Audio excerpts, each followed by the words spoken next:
College, మీరు పుట్టిన ఊరు, ఈ రాష్ట్రం, ఈ దేశం కూడా మిమ్మల్ని చూసి గర్వపడాలి. పలానా అబ్బాయి మా అబ్బాయి, పలానా అమ్మాయి మా స్కూల్లో చదువుకుంది, అయితే పలాని ఇతను మా ఈ ప్రాంతం.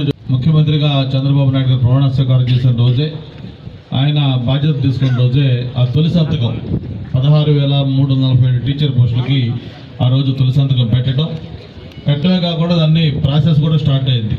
త్వరలోనే ఆ టెట్, డిఎస్సి మొత్తం పెట్టి ఆ టీచర్స్ రిక్రూట్మెంట్ చేసి పోస్టింగ్ కాబోతా ఉన్నారు. అంటే అది ఒక తొలి స్టెప్. ప్రభుత్వం ఎడ్యుకేషన్కి ఎలాంటి ప్రయారిటీ ఇస్తూ ఉందని చెప్పడం కోసం ఈ ప్రభుత్వం ఎంత కమిట్మెంట్ తోటి ముందుకెళ్తుందో అది ఒక చిన్న ఉదాహరణ. మరి అటువంటి నేపథ్యంలో మళ్ళీ ప్రభుత్వం ఆ విద్యకి ఆ పూర్వభూమి వచ్చే విధంగా అన్ని చర్యలు కూడా తీసుకుంటుందని చెప్పి మీకు తెలియజేసుకుంటూ, ఈరోజు ఇక్కడ భీమిలి ఈ డిగ్రీ కాలేజీలో ఈ స్పోర్ట్స్ ఈవెంట్ మొత్తం Andhra university inter college sports సంబంధించి ఒక్కొక్క యాక్టివిటీ, ఒక్కొక్క ఈవెంట్ ఒక్కొక్క కాలేజీ ఆర్గనైజ్ చేస్తూ ఉంది. ఇక్కడ మనకి వాలీబాల్, అటు బోత్ బాయ్స్ అండ్ గర్ల్స్ రెండు కూడా మనకి ఇక్కడ పెట్టాం. ఈరోజు రేపు ఇక్కడ చేసుకున్న తర్వాత ఆ తర్వాత మళ్ళీ ఇంటర్ జోన్కి ఇందులో సెలెక్ట్ అయిన వాళ్ళని పంపించడం జరుగుతాం. అసలు ఎందుకు పీరియడ్ మీకు మీ లైఫ్ మొత్తం మీద ఏదైనా ఒక బెస్ట్ పీరియడ్ ఉందంటే ఇదే మీకు బెస్ట్ పీరియడ్.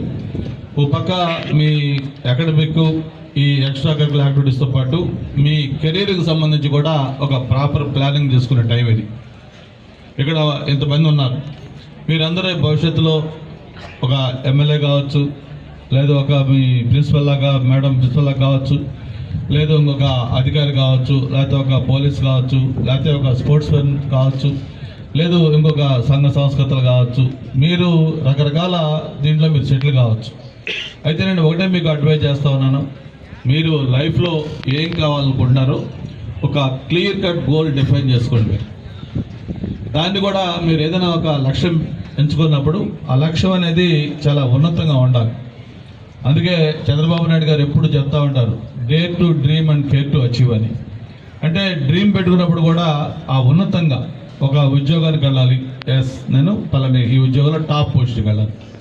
లేదు ఒక క్రీడాకారుని కావాలి, బాలికలు ఉన్నారు, నేను పివి సింధులా కావాలి.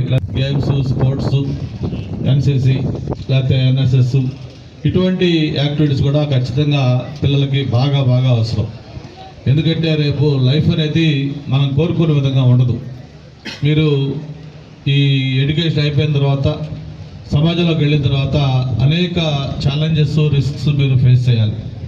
కొన్నిట్లో సక్సెస్ అవుతారు, ఒక్కోసారి కొన్నిట్లో ఫెయిల్ అవుతారు.